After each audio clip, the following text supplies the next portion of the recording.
애플의 다음 CEO는 이 남자다, 존 터너스. 지금 이 순간 여러분 손에 들린 스마트폰, 거기 사과 로고가 있으면 오늘 영상 끝까지 봐주세요. 애플 얘기합니다. 근데 오늘은 그냥 애플 얘기가 아니에요. 이 회사 지금 어디쯤 와 있는가? 다음 10년은 어떻게 될 것인가? 그리고 그 미래를 누가 이끌 것인가? 이 세 가지를 오늘 전부 다 풀겠습니다. 애플은 지금 묘한 시기에 있어요. 매출은 역대 최고를 찍고 있고 주가는 월가의 목표 주가가 최고 $350까지 나오고 있어요. 근데 동시에 AI에선 구글과 엔비디아한테 밀리고 있고 시리는 아직도 반쪽짜리라는 소리를 듣고 있고 관세 리스크까지 겹쳐 있어요. 이게 위기냐 기회냐? 저는 오늘 그 답을 드릴 거예요. 그리고 마지막에 이 모든 상황을 해결할 다음 CEO가 누구인지 그 이름도 말씀드릴 겁니다. 챕터 1 숫자로 보는 애플. 지금 이 회사의 진짜 크기. 일단 기초부터 다집시다. 숫자부터 봐야 제대로 보이거든요. 애플의 연간 매출. 지금 얼마인지 아세요? 약 4천억 달러. 우리 돈으로 560조 원이에요. 이게 얼마나 큰 거냐면 삼성전자 연간 매출이 약 300조 원이거든요. 한국 1등 기업보다 거의 2배예요. 그리고 2025 회계연도 기준 최근 12개월 매출은 약 4,986억 달러. 전년 대비 약 6% 성장 EBC 파이낸셜 그룹 했어요. 근데 이 숫자보다 더 중요한 게 있어요. 마진이에요. 매출 총이익률 46.63%, 자기 자본이익률 138%, 인베스팅, 공. 쉽게 말하면 100원짜리 제품 팔면 46원이 이익으로 남는 구조예요. 이건 제조업 기준으로는 말이 안 되는 숫자예요. 보통 제조업 마진이 처음 15%인데 애플은 그 3배를 넘어요. 왜 이게 가능하냐? 이유는 딱 하나예요. 사람들이 비싸도 산다는 거거든요. 매출 구조도 한번 볼게요. 애플 매출은 크게 두 덩어리예요. 첫째, 하드웨어. 아이폰, 맥, 아이패드, 웨어러블. 둘째, 서비스. 앱스토어, 애플 뮤직, 애플 TV, 아이클라우드, 애플페이. 그리고 지금 이 두 덩어리의 비율이 바뀌고 있어요. 2025 회계연도 3분기 기준으로 서비스 매출은 13% 증가해 214억 달러를 기록했고 아이폰 매출은 13% 증가해 싹시멈 6억 달러를 기록했어요. EBC 파이낸셜 그룹. 근데 주목할 게 있어요. 아이폰은 절대 매출은 크지만 성장률이 들쭉날쭉해요. 반면 서비스는 꾸준히 두 자릿수 성장을 이어가고 있어요. 이게 왜 중요하냐면요. 서비스는 한번 구독하면 끊기 어려워요. 애플 뮤직 쓰다 유튜브 프리미엄으로 갈아타기, 아이클라우드 쓰다 구글 드라이브로 옮기기. 귀찮잖아요. 그냥 씁니다. 그래서 서비스 매출은 한 번 만들면 계속 들어오는 돈이에요. 주주 입장에서는 꿈 같은 구조예요. 애플은 제품을 판매하지 않는다. 생태계의 입장권을 팔 뿐이다. 챕터 2 애플의 진짜 해자. 왜 사람들은 떠나지 못하는가? 경제학의 해자 모아라는 개념이 있어요. 성을 지키는 물구덩이, 경쟁자가 넘어오지 못하게 막는 방어선이라는 뜻이에요. 워런 버핏이 투자할 때 제일 먼저 보는 게 이거예요. 이 회사의 해자가 뭔가? 애플의 해자는 뭘까요? 흔히 다들 브랜드라고 해요. 근데 저는 좀 다르게 봐요. 브랜드는 해자가 맞긴 한데 애플의 진짜 해자는 전환 비용 스위칭 코스트예요. 아이폰을 쓰다가 갤럭시로 바꿀 때 뭔 일이 일어나냐면요. 에어드랍 못 써요. 아이클라우드 사진 다 옮겨야 해요. 아이메시지 안 돼요. 애플워치랑 연동 끊겨요. 애플 TV, 애플 뮤직, 애플 아케이드 다 사라져요. 이게 그냥 앱 하나 지우는 게 아니에요. 내 디지털 생활 전체가 흔들리는 거예요. 그래서 안 바꿔요. 불편해도 비싸도 안 바꿔요. 이걸 만들어낸 게 애플의 진짜 무기예요. 그리고 또 하나의 해자가 있어요. 프리미엄 포지셔닝. 애플은 절대로 싸게 팔지 않아요. 아이폰 SE 같은 보급형이 있긴 해요. 근데 그것도 다른 브랜드 플래그십이랑 비슷한 가격이에요. 왜 이게 가능하냐면 사람들이 애플을 가지고 있다는 것 자체에 가치를 두기 때문이에요. 이건 단순한 심리가 아니에요. 아이폰은 애플 전체 매출의 절반 이상을 차지하는 핵심 사업 다음이에요. 근데 그 절반이 넘는 비중의 제품을 사람들은 매년 줄을 서서 사요. 그리고 IDC의 분석에 따르면 올해처럼 애플 스토어 앞에 줄이 길게 늘어선 모습을 본 적이 없다는 평가가 나올 정도로 다음 아이폰 17의 흥행이 강했어요. 이게 브랜드 파워예요. 하락하지 않고 오히려 강해지는 구조. 애플의 해자는 브랜드가 아니다. 당신이 지금 쓰고 있다는 사실 그 자체다. 챕터 3 그런데 왜 위기론이 나오는가? 애플의 약점과 리스크. 근데요. 이렇게 강한 회사인데 왜 요즘 뉴스에는 위기론이 나오냐? 이유가 있어요. 3가지예요. 첫째, AI에서 뒤처지고 있다는 인식. 챗GPT가 나온 게 2022년 말이에요. 구글 제미나이 메타라마. AI 경쟁이 폭발했어요. 애플은 뭘 했냐? 2024년에 애플 인텔리전스를 발표했어요. 그리고 시리를 완전히 새롭게 바꾸겠다고 했어요. 근데 그 약속이 계속 미뤄지고 있어요. 아이폰 16은 애플 인텔리전스를 위해 설계된 최초의 아이폰이라는 문구로 판매됐는데 실제 출시 시점에는 핵심 AI 기능이 탑재되지 않았어요. 나무 위키 AI 기능 완성까지 애플에게 상당한 시간이 필요하며 핵심 AI 기능을 2027년까지 완성하는 것을 목표로 하고 있어요. Digital Today 시장은 이걸 좋게 보지 않아요. 2025년 들어 애플의 주가는 12% 상승에 그친 반면 AI 주도권을 잡은 구글은 60% 이상 급등하며 격차를 벌렸어요. 네이트 둘째, 관세 리스크. 트럼프 2기가 시작되면서 중국 생산 제품에 고율 관세가 부과될 가능성이 높아졌어요. 아이폰의 대부분이 아직 중국 공장에서 나와요. 여기에 관세가 붙으면 원가가 올라가고 애플은 이걸 소비자 가격에 반영하든지 마진을 깎든지 선택해야 해요. 어느 쪽이든 좋지 않아요. 셋째, 스마트폰 시장 포화. 오랫동안 애플 성공의 핵심 동인이었던 스마트폰 시장은 포화 상태에 접어들고 있어요. Investing, 성장률이 떨어지고 있다는 얘기예요. 아이폰 신제품이 나와도 예전처럼 신기한 기능이 없으면 사람들이 안 바꿔요. 교체 주기가 길어지고 있어요. 근데요, 이 세 가지 리스크, 저는 위기가 아니라 과도기라고 봐요. 왜냐하면 이 세 가지가 모두 해결 가능한 문제이기 때문이에요. 그리고 그 해결책을 가진 사람이 지금 애플 안에 있어요. 잠깐 조금 이따 말씀드릴게요. 먼저 애플의 미래 전략을 먼저 짚어볼게요.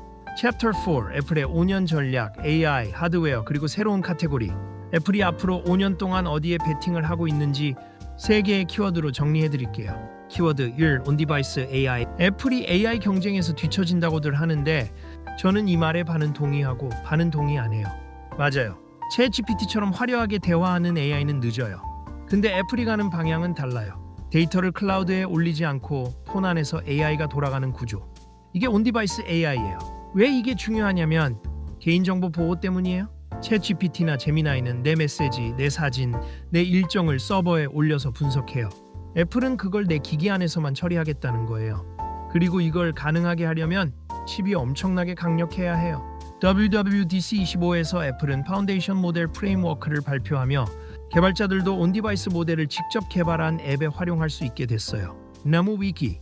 그리고 2026년 1월에는 구글과 단연 계약을 체결해 애플의 파운데이션 모델이 제미나이의 모델과 클라우드 기술을 기반으로 개발될 수 있도록 했어요. 나무 위키. 이게 뭘 의미하냐면 애플이 AI를 완전히 혼자 만들겠다는 자존심을 내려놓고 실용적인 선택을 했다는 거예요. 경쟁이 아니라 협업. 그리고 그 협업을 발판으로 삼아 자체 AI 역량을 키우는 전략이에요. 키워드 2. 폴더블 아이폰.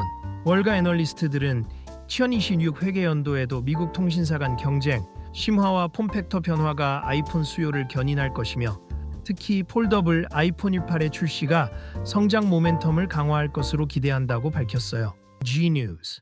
폴더블 아이폰이 드디어 나온다는 얘기예요. 삼성이 갤럭시 Z 폴드를 이미 수세대째 팔고 있잖아요. 근데 애플은 왜 안 냈냐? 애플 스타일이 그래요. 먼저 시장에 나오는 것보다 제대로 된 물건을 내놓는다. 폴더블 폰의 초기 문제는 내구성이었어요.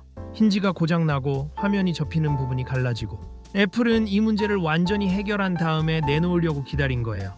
그리고 아이폰 20주년인 2027년에 맞춰 폴더블 아이폰과 노치 없는 올글라스 아이폰 프로 모델 출시가 예정되어 있어요. 디지털 투데이? 이게 다음 슈퍼사이클의 시작이 될 수 있어요. 키워드 3. 스마트홈과 헬스케어.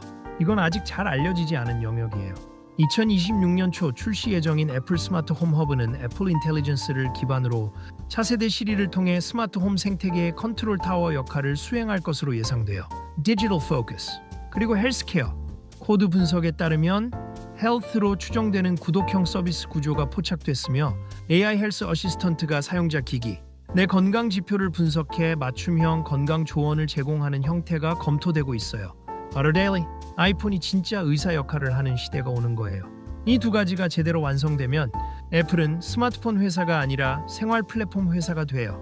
집도 애플, 건강도 애플, 결제도 애플. 이게 팀 쿡이 10년 동안 조용히 설계해온 엔드게임이에요. 애플의 다음 10년은 더 작은 기기가 아니라 더 깊은 생활 속으로 들어가는 것이다.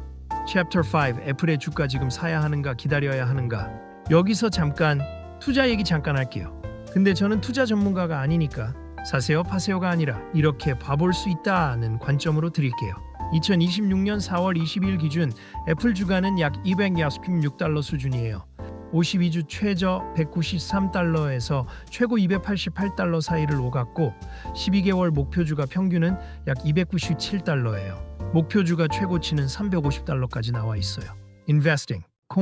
골드만삭스는 목표주가 279달러, 웰스파고는 290달러로 상향 조정했고 아이폰 17 판매 호조와 AI 기술 확장이 실적 성장을 이끌 것으로 전망했어요. Gnews.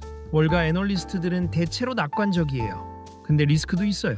관세 비용으로 인해 마진 압박이 예상되고 아이폰 출하량 예측도 일부 하향 조정되고 있어요.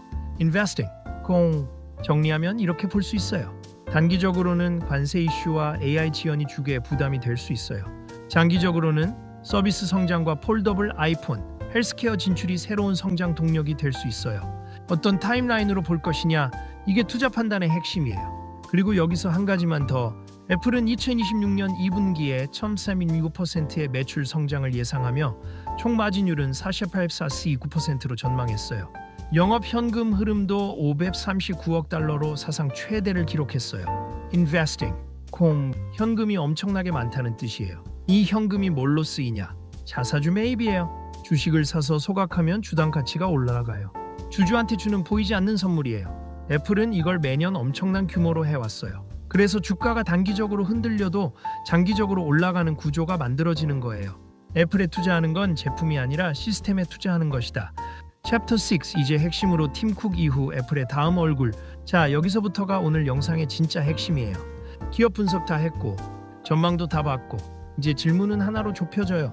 이 거대한 배를 다음엔 누가 몰 것인가? 팀 쿡은 아직 건강하고 능력도 충분해요. 갑자기 물러날 사람이 아니에요. 근데 이 사회는 이미 다음을 준비하고 있어요. 기업이 그렇게 돌아가거든요. 애플 CEO 후보군으로 거론되는 사람이 몇 명 있어요. 제프 윌리엄스 CEO, 팀 쿡의 분신이에요. 운영 총괄로서 회사 전체 돌아가는 걸 가장 잘 알아요. 가장 무난한 선택이에요. 크레이그 페더리기 소프트웨어 총괄.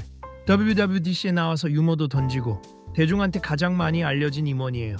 소프트웨어와 AI 방향에서 애플을 이끌 인물이에요. 에디큐 서비스 부문, 애플 서비스 제국을 만든 사람이에요. 구독 경제 애플의 설계자예요. 근데요, 저는 오늘 이 세 명이 아닌 다른 이름을 말하려고 해요. 존 터너스, 하드웨어 엔지니어링 부문 수석 부사장. 여러분 손에 들린 아이폰, 맥북, 아이패드, 에어팟, 지금 애플에서 팔리는 물리적인 제품, 그 전부를 만드는 총책임자예요. 화려하지 않은 사람이 가장 조용하게 올라온다. 그게 애플이다. 챕터 7, 존 터너스라는 사람. 왜 이 사람인가? 존 터너스를 모르는 분들이 많을 거예요. 당연해요. 이 사람이 원하는 게 그거니까요. 애플 이벤트 나와서 박수 받고 유머 던지는 임원들 있잖아요. 존 터너스는 달라요. 무대에 잘 안 나와요. 인터뷰도 거의 없어요. 그냥 만들어요. 그런데 그가 만든 결과물은 언제나 세상에 나와 박수를 받아요. M1 Sib, M2, M3, M4, 아이폰 15 프로의 티타늄 케이스, 맥북의 배터리 혁명, 비전 프로. 이 모든 것의 뒤에 있는 이름이에요. 그리고 중요한 게 있어요. 2021년부터 터너스가 애플 공식 이벤트에 직접 나오기 시작했어요. M1 칩을 소개하면서 맥북 에어를 소개하면서. 이게 우연이 아니에요. 애플이 그를 대중에게 노출시키기 시작했다는 의미예요. 팀 쿡이 잡스한테 그랬던 것처럼 수년 동안 익숙해지게 만드는 과정이에요. 시장이 그 이름을 알아보는 순간 교체가 충격이 아니라 자연스러운 흐름이 되는 거거든요. 그럼 터너스의 강점이 뭔지 구체적으로 볼게요. 첫째, 칩 설계 능력. M 시리즈 칩은 반도체 업계에서 혁명이에요. 인텔 CPU 쓰던 맥북이 자체 칩을 쓰는 맥북이 되면서 무슨 일이 일어났냐? 배터리 수명이 2배 늘었어요. 성능은 23배 올라갔어요. 발열은 줄었어요. 이게 불가능한 일인데 가능하게 만든 거예요. 그리고 이 칩이 이제 AI 시대의 핵심 무기가 되고 있어요. 온디바이스 AI를 돌리려면 신경망 처리 속도가 빨라야 해요. M 시리즈는 이걸 가장 효율적으로 할 수 있는 칩이에요. 둘째, 소재와 설계 혁신. 아이폰 15 프로에 처음 쓰인 티타늄 케이스. 예전 알루미늄보다 강하고 가벼워요. 이걸 어떻게 대량 생산하느냐가 기술이에요. 그 기술을 만든 사람이 터너스예요. 셋째, 조직 관리 능력. 하드웨어 엔지니어링 팀은 수천 명이에요. 이 사람들을 이끌면서 매년 신제품을 예정대로 출시하는 건 단순한 기술력만으로는 안 돼요. 조직을 읽고 사람을 움직이고 타임라인을 관리하는 능력, 이게 CEO에게 필요한 핵심 역량이에요.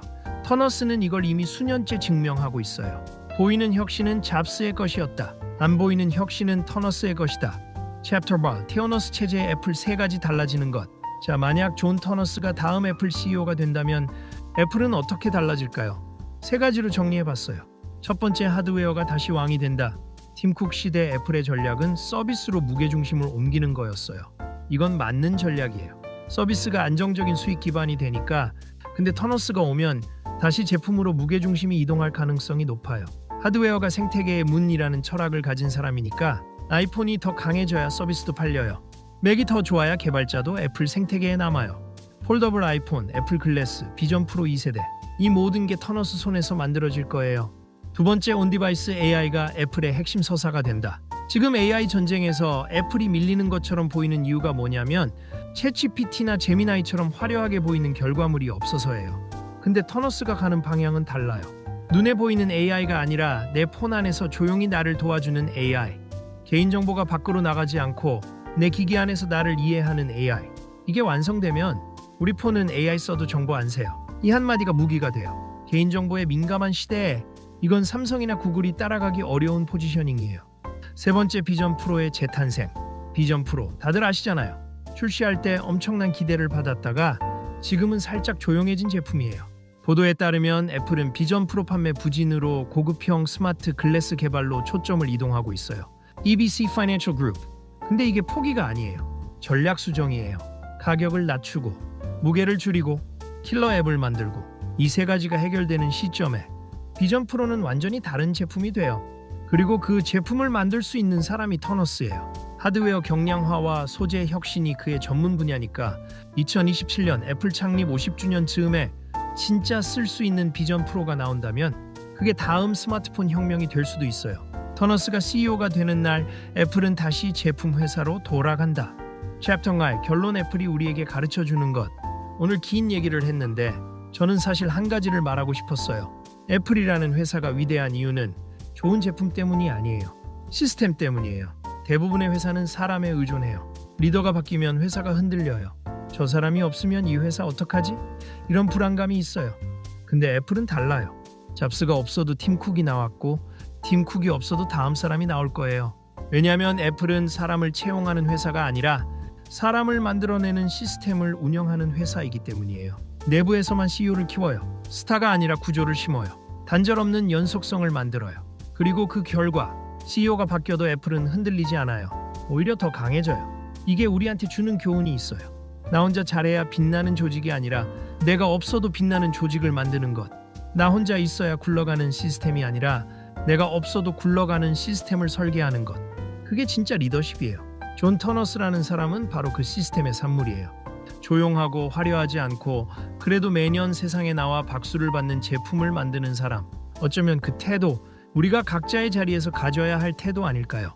행복 한글로 써였습니다. 오늘 영상 어디서 가장 많이 공감하셨나요? 댓글로 알려주세요. 구독, 좋아요, 알림 설정은 항상 감사해요. 다음 영상에서는 삼성전자 기업 전체 해부 과연 방역은 가능한가? 그 이야기 들고 올게요. 기대해주세요.